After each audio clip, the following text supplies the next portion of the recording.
I thank the organizers of 2020 Diaspora Investment and Trade Deal event for the opportunity to deliver these brief remarks at this year's event.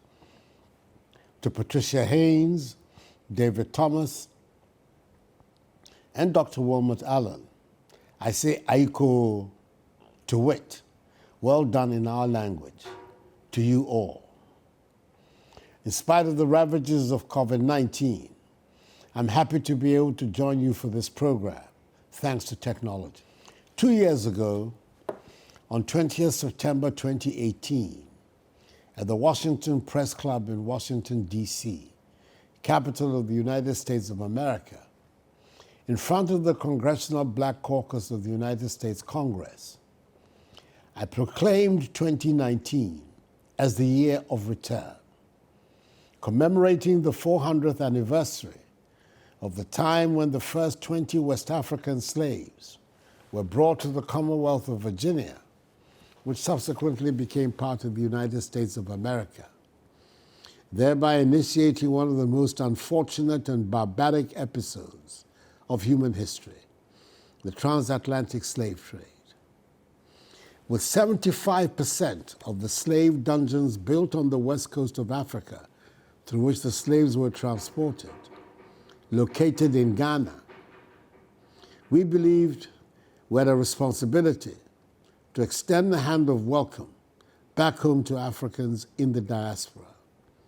It was our hope that the year of return would be a joyful and learning experience all round for all of us on the continent and our kith and kin from the diaspora, especially in affirming our determination that never again should the African peoples permit themselves to be subjected to such dehumanizing conditions, sold into slavery, and have their freedoms curtailed. It proved to be just that, with some 200,000 more visitors taking up the offer to visit Ghana during the year. We in Ghana, for the year 2020, the pandemic notwithstanding, have decided to look beyond the return and build on the dividends chalked. We believe the time has come to engage Africans in the diaspora and all persons of African descent more positively in areas such as trade and investment cooperation and skills and knowledge development. We must work together to change the African narrative, which has been characterized largely by a concentration on disease, hunger, poverty, and illegal mass migration. Let us all remember that the destiny of all black people, no matter where they are in the world, is bound up with Africa. We should never forget the famous admonition of the celebrated Jamaican reggae star, Peter Tosh, when he said, and I quote, "Don't care where you come from. As long as you are a black man, you are an African," unquote. We must help make Africa the place for investment, progress, and prosperity, and not from where our youth flee in the hope of accessing the mirage of a better life in Europe or the Americas.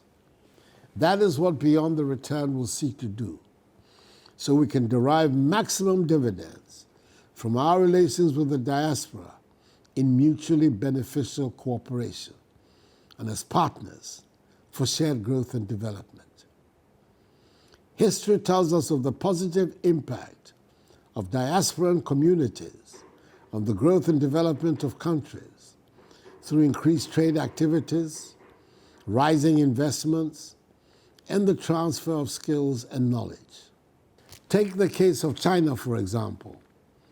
With an immigrant population of 60 million, the Chinese diaspora is said to be the 25th largest country in the world, who, according to the Nikkei Asian Review, own assets worth 2.5 trillion United States dollars. When foreign companies in the late 1970s reduced their investments in China, it was the Chinese diaspora that shored up the economy. According to the Washington, D.C.-based Migration Policy Institute, MPI, half of the foreign direct investment, that is 26 billion United States dollars, that transformed China into a manufacturing powerhouse in the 1990s, originated from the Chinese diaspora. That development also transformed the image and standing of all Chinese the world over. Again, according to MPI, several countries, such as India, Kenya, Ethiopia, and Israel, have issued diasporan bonds, with Israel, for example, raising 25 billion United States dollars to fund infrastructure projects in that country. We're also told by MPI that India's first two bond issues, amounting to 11 billion United States dollars, saved her from a balance of payments crisis after sanctions were imposed on that country after the conduct of nuclear tests. That is why I am excited about the holding of this Investment and Trade Deal Summit, largely because of the renewed enthusiasm around building Africa together. So let us imbibe in ourselves a deep consciousness and understanding of the goals and history of the African peoples. The second half of the 20th century witnessed a great blow for human freedom and progress when the African peoples, in the wake of Ghana's shining example, liberated themselves from the colonial and imperialist yoke and the racist ideology of apartheid, and emerged as free, independent peoples to construct new nations of hope and advancement. The first half of the 21st century should consolidate this development and see the growth of modern, prosperous, technologically advanced nations within a united Africa, which would make a reality of the dream of the 21st century as the African century, and bring dignity and respect to black people all over the world. May God bless Mother Africa, black people everywhere, and us all.